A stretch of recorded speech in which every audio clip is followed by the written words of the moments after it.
ناظرین گرامی، امید ہے آپ خیریت سے ہوں گے۔ آپ جانتے ہیں کہ اس سے پہلے ہم نئے تنقیدی بصیرتوں کے سلسلے کی ایک کڑی نئی تنقید کے حوالے سے گفتگو کر چکے ہیں۔ اسی میں اگرچہ ہمارے نصاب کا حصہ روسی حیت پسندی یا رشین فارملزم نہیں تھا، لیکن ہم نے ایک پس منظر کے طور پر نئی تنقید کو سمجھنے کے لیے یا نئی تنقید کس طرح جو ہے وہ مددگار ثابت ہو رہی تھی رشین فارملزم کے لیے، اور رشین فارملزم جو ہے وہ کس طرح مددگار ثابت ہو رہا تھا نئی تنقید کے لیے، تو وہ ہم نے گفتگو کی اور جو ایک سمجھیں کہ ایسے مختصر انداز میں گفتگو کی کہ مدعا اور مطلب بھی جو ہے وہ آپ لوگوں تک پہنچ جائے، اور جو ایک وقت کا مسئلہ ہے وہ بھی زیادہ پیدا نہ ہو۔ تو آج ہم اس سلسلے کی اگلی کڑی ساختیات کے حوالے سے گفتگو کریں گے۔ سب سے پہلے تو میں آپ کو ایک کتاب دکھانا چاہوں گا، جوناتھن کیولر کی یہ کتاب ہے اسٹرکچرلسٹ پوئٹکس۔ یہ بہت اچھی کتاب ہے۔ اس موضوع پر اگر کوئی ایک کتاب جو ہے وہ جامع کتاب کہی جا سکتی ہے تو وہ یہی کتاب ہے۔ دیکھیں، ہم نے نئی تنقید اور رشین فارملزم کے حوالے سے گفتگو کرتے ہوئے ایک بات کی تھی کہ یہ پورا دور جو ہے وہ بنیادی طور پر ایک رد عمل کی تنقید کے پیدا ہونے کا ہے، اور وہ رد عمل کس چیز کا تھا؟ ہم پہلے بات کر چکے ہیں کہ وہ جو نفسیاتی تنقید کا ایک لجلجا پن تھا جو ہمیں اپنے عصر تک بھی کئی ناقدین کے ہاں دکھائی دیتا ہے، پھر تاریخی تنقید کا تھا، اور اسی طریقے سے تاثراتی تنقید کا تھا۔ یہ تینوں چاروں چیزیں یا تنقید کی جو اور شکلیں اس وقت موجود تھیں، یہ بنیادی طور پر آپ کو فن پارے سے ایک طرف لے جاتی ہیں، اس سے گریز کرتے ہوئے یا ایک کلیت میں چیزوں کو دیکھنے کی خواہاں تھیں۔ ساختیات ان دو چیزوں سے آگے کی ایک تنقیدی ایک مشق ہے، تنقیدی صورتحال ہے، تنقیدی طریقہ کار ہے جو متن اساس رہنے کی بات کرتا ہے، جو ورق اساس رہنے کی بات کرتا ہے۔ ہم دیکھتے ہیں کہ یہ دبستان تنقید جو ہے وہ ایک، یہاں پہ میں چاہوں گا کہ ایک غلط فہمی جو ہمارے بڑے بڑے اساتذہ، بڑے بڑے لکھنے والے پیدا کرنے کی کوشش کرتے ہیں، وہ یہ کہتے ہیں کہ فرڈیننڈ ڈی ساشیور جو ہیں وہ ساختیاتی تنقید کے جو ہیں وہ امام ہیں، بنیاد گزار ہیں۔ دیکھیں، ساختیاتی تنقید نے ساشیور سے استفادہ بہت کیا ہے، بہت کچھ سیکھا ہے، ایک تنقیدی طریقہ کار سیکھنے کی کوشش کی ہے، لیکن ساشیور بیچارے کو اس بات کا علم بھی نہیں ہوگا کہ آگے جا کر تو وہ ایک بہت بڑے تنقیدی دبستان کا جو ہے وہ ایک بنیاد گزار کہا جائے گا۔ فرڈیننڈ ڈی ساشیور بنیادی طور پر ایک فلالوجی کے استاد تھے۔ وہ پرانی ایک جو لسانیات کی شکلیں تھیں ان کو ایک عرصے تک جو ہے وہ اپنی درسگاہ میں پڑھاتے رہے۔ درسگاہ میں پڑھاتے پڑھاتے انہیں خیال آیا کہ ایک صورت ایسی بھی ہو سکتی ہے کہ لسانیات کو جو ہے وہ حاضر وقتی زمانے کے اندر جو ہے رکھ کر دیکھا جائے، اور اس کی تحریری شکل کی بجائے اس کی جو تقریری شکل ہے اس پر تکیہ کیا جائے۔ اب ہوا یہ کہ فرڈیننڈ ڈی ساشیور نے کوئی کتاب نہیں لکھی۔ ان کے کچھ طالب علم تھے، جیسے آپ ہمارے طالب علم ہو، تو ان کے کچھ لائق فائق طالب علموں نے ان کے لیکچرز نوٹ کر لیے، اور ان کی وفات کے بعد ان کے وہ لیکچرز جو ہیں وہ مرتب کر کے ان کے شاگردوں نے شائع کیے، اور بعد میں ان کے انگریزی میں کئی تراجم ہوئے، دنیا کی اور زبانوں میں تراجم ہوئے، جس سے جو ہے وہ لسانیات کی ایک دنیا میں تبدیلی وقوع پذیر ہوئی۔ ہم یہ دیکھتے ہیں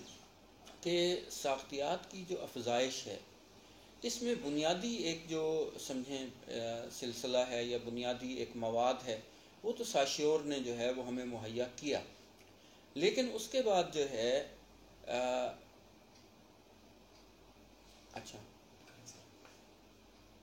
لیکن اس کے بعد جو ہے ہم یہ دیکھتے ہیں کہ ایک فرانسیسی ماہر بشریات، ماہر عمرانیات کیونکہ اس کو جو ہے وہ اینتھروپولوجی بھی وہی چیز ہے اور سوشیالوجی بھی وہی چیز ہے. تو اس کے ایک سمجھیں بہت اہم آدمی تھے کلاڈ لیوی اسٹراس. کلاڈ لیوی اسٹراس جب قدیم زمانوں کا، قدیم تہذیبوں کا، قدیم انسانوں کا، اور خاص طور پر ان کی تخلیقی ایک صلاحیت جو اساطیر میں ظاہر ہو رہی تھی، اس کا جب وہ مطالعہ کر رہے تھے تو انہیں یہ خیال آیا کہ یہ جو اساطیر ہیں یہ بنیادی طور پر لازمانی اور لامکانی ہیں. تو کسی لازمانی اور لامکانی متن کی تعبیر کا کیا طریقہ کار نکلے گا، اس لیے کہ اس سے پہلے جتنے بھی تخلیقی متون ان کے تجربے میں آئے تھے وہ نہ لازمانی تھے نہ لامکانی تھے. ان کے لکھاریوں کے بھی وہ جانتے تھے، ان کی عصری ایک کارکردگی سے بھی، عصری ایک سمجھے تناظر سے بھی واقف تھے، اور وہ بھی ایک اپنے زمانے میں یہ دیکھ رہے تھے کہ کس طریقے سے جو ہے وہ ساختیات جو ہے یا ایک جو ساختیاتی اینتھروپولوجی ہے اس کی کیسی شکل جو ہے وہ ہمارے سامنے آ سکتی ہے. سو انہوں نے اس کو لازمان اور لامکان کر کے ورق اساس طریقے سے پڑھنے کے لیے جو طریقہ کار لسانیات کا متعارف کرایا تھا فرڈیننڈ ڈی ساشور نے، اس طریقہ کار سے استفادہ کرتے ہوئے انہوں نے اساطیر کا مطالعہ کیا. اور ان کی جو کتاب ہے اسٹرکچرل اینتھروپولوجی، اس میں ہمیں 2 جلدوں میں جو کتاب ہے اس میں ہمیں یہ سب کچھ نظر آتا ہے. اب جب ہم یہ مانتے ہیں کہ ساختیات جو ہے وہ لسانیاتی اور خاص طور پر ساشیوری لسانیات کا جو ہے وہ ایک سمجھیں اس سے استفادہ کرتی ہے، اس سے طریقہ کار سیکھتی ہے، تو پھر تھوڑا بہت ہمیں ساشیور کی لسانیات کی طرف جو ہے وہ جانا پڑے گا. دیکھیں ساشیور کی لسانیات میں 2-3 باتیں بہت اہم ہیں. ایک تو وہ ڈایاکرونک یا کل وقتی مطالعے کی بجائے یا تاریخی مطالعے کی بجائے حاضر وقتی مطالعے پہ، یا زبان جس انداز میں بولی جا رہی ہے اس کی فنیٹکس کیا ہے، اس کی سمجھیں کہ سینٹیکس کیا ہے یا اور چیزیں کیا ہیں، اور سیمنٹکس تک وہ کیسے آتی ہے، تو اس طریقہ کار کو جو ہے وہ سمجھیں کہ اپنے سامنے رکھ کر تو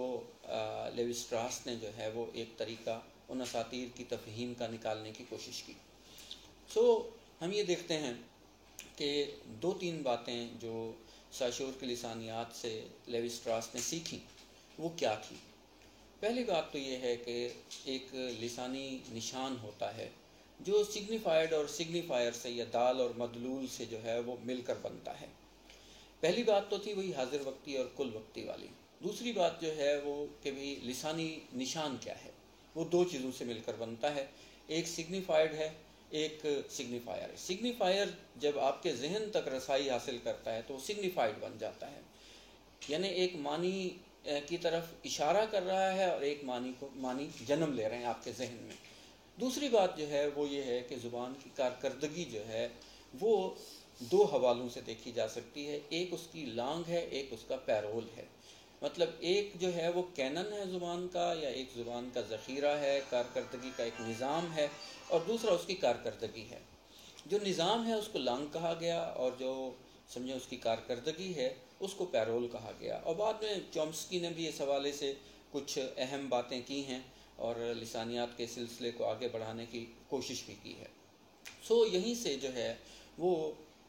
ایک بشریاتی ساختیات کا جو دبستان ابھرا، اس نے ان 3 حوالوں سے جو ہے وہ ان اساطیر کو دیکھنے کی کوشش کی. اور سب سے اہم بات یہ کہ اس میں جتنی بھی لسانی ساختیں کسی ایک فن پارے کے اندر نظر آتی ہیں ان کا کوئی نہ کوئی ایک مرکز ہوتا ہے، اور اس مرکز سے ایک ہم رشتہ ہوتی ہیں وہ لسانی ساختیں. اس سے ہم آگے بڑھیں تو پھر ہم دیکھتے ہیں کہ ادب کی دنیا میں رولاں بارتھ ایک ایسے آدمی ہیں جنہوں نے اس طریقہ کار کو لیوی اسٹراس سے سیکھا، اور انہوں نے یہ جانا کہ اگر سمجھیں کہ قدیم زمانے کے ادب کو لازمان اور لامکان جو پہلے سے ہے اس کو اگر اس طریقے سے پڑھا جا سکتا ہے تو اپنے عصر کے ادب کو بھی لازمان اور لامکان کر کے جو ہے وہ پڑھا جا سکتا ہے. سو وہ طریقہ کار جو لیوی اسٹراس نے سیکھا تھا ساشیور سے، رولاں بارتھ نے اسے سیکھا ہے لیوی اسٹراس سے. اور لیوی اسٹراس جو کہ قدیم اساطیر اور قدیم اس میں وہ کر رہے تھے، اس کو اپنے زمانے تک جو ہے وہ لے کر آتے ہیں رولاں بارتھ، اور اس کی سب سے بڑی ایک مثال جو ہے وہ ایس آر زی، جو بالزاک کے ایک ناول ساراسین کا جو ہے ایک ساختیاتی مطالعہ کہا جا سکتا ہے۔ لیکن یہ کیونکہ بہت طویل، مثلا 3 صفحے کا وہ ناولٹ ہے، اور کوئی 150 صفحے کی کتاب اس کے تجزیاتی مطالعے پر جو ہے وہ لکھی ہے اپنا سمجھیں کہ بھئی رولاں بارتھ نے۔ اگر ہم سمجھنا چاہتے ہیں کہ بھی ساختیات جو ہے وہ کس طریقے سے فن پارے کا مطالعہ کرتی ہے،